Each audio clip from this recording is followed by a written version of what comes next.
this is Brooke Crater, founder of Experts in Empires, and I want to start today by saying it doesn't matter what business you're in. It doesn't matter where you live. It doesn't matter how long you've been in business. It doesn't matter if you're doing products, services, whatever it is that you sell and whatever it is that you do. The number one business that you're in first is the marketing business. My mentor says it to me. I say it to my clients. And here's the deal. As a small business owner, you probably started your business because you were awesome at what you did. The problem is nobody gave you that little pesky memo that says, oh, hey, in addition to being the smartest, the fastest, the coolest, and the best, you also have to be a master marketer. And you're like, oh my God, I didn't get that memo, right? So today what I've done, because you might have not got the memo, today what I've done is put together my top 7 deadly marketing sins and how to overcome them or sidestep them entirely in your business, so that you can really get to the heart of this and start producing and seeing results from your marketing, okay? Sin number 1, 0 consistency. So we have talked a ton about when you choose a marketing strategy, be consistent. If you choose to blog, do it regularly. If you're going to send an e-zine, regular. Social media, post all the time, right? The one thing we haven't really talked about, though, is your branding. So many times I see small business owners create a postcard that looks totally different from their website, that looks totally different from a newspaper ad, that looks totally different from a brochure that they hand out at a trade show. So a quick fix for that is to find a graphic designer and designate one of them, the best you can find, as the ambassador of your brand. I do that in my business, so all of the big initiatives and projects that we have coming out, there's one designer. That doesn't mean we don't use other people for other projects, but I know with the Experts in Empires brand, I've got an ambassador that's working really hard to make sure that everything I do is consistent. So number 1, be consistent. Number 2, you're a one platform pony. And what that means is I see a lot of business owners say, well, I'm going to get rich on Twitter, or I think the only way I'm going to sell anything is through my e-zine, or it's only through referrals, or whatever it might be. The truth is, it takes everything today. There is so much going on in the marketplace. It takes every possible avenue that you have access to build a comprehensive marketing program that actually drives results in your business. So don't be the one platform pony. Make sure that you're taking a holistic view of your marketing and where can you plug in to get the best results. Number 3, you let past failures stop you. Here's the deal. I know this too.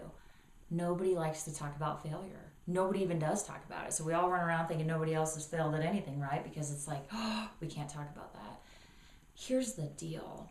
A ton of marketing stuff does not produce huge results right out of the gate. So it's up to you to keep going and experimenting and trying.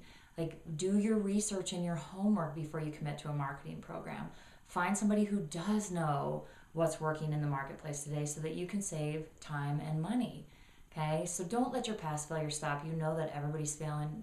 Nobody's talking about it. Okay, number 4, you wait for inspiration. So true. I just read the book Turning Pro, and that was probably the number one thing that I took away from that book is instead of waiting for inspiration, act and know it will come.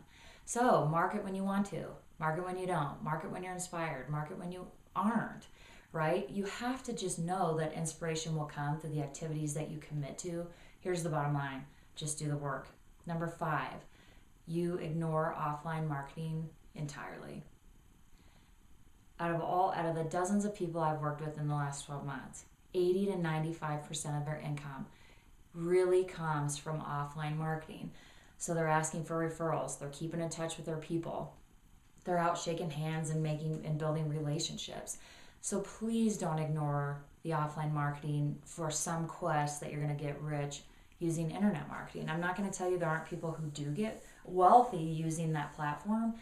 Just don't rely on that as your only strategy for your business. Okay, number 6, metrics, schmetrics. And this is the one I am so passionate about, because if you are not measuring your marketing, you have no idea if you're winning. So implement metrics in your business. If you run an ad, figure out a way to make that ad trackable. Monitor your website traffic, your conversion percentage, your number of sales, your referrals. There are so many easy, simple things that you can start measuring in your business. And what does it do? God, it gives you information to be able to make way better decisions in your business. And my guess is it'll save you a ton of time and a ton of money. Or you'll be able to look at something you put money in and say, God, that did produce zero return. I'm not going to do that again. So it makes us a whole lot smarter. And number 7, audience expansion. And every person I've worked with at a very high level this year will tell you the number one thing I scream every time we get on the phone or every time we meet in person is focus on expanding your audience, because there is a direct correlation with how much money you're going to make in your business and how many people are in your network. Most businesses do not invest enough time or money in their audience. And what does that do? It chokes their growth. So you need to know, as your sphere of influence increases and more people are in your network, the bigger your pocketbook is going to be. So I hope you found this hugely helpful. I actually wanted to do 101 deadly sins, but I didn't think I could keep your attention for that long. So anyways, I'd love to hear what you feel like a deadly sin is for marketing. How do you overcome your challenges? What works? What doesn't? Please leave your comments below. I will definitely watch that section. I hope you enjoyed our time together today. I totally did. I look forward to seeing you next time. Thanks so much.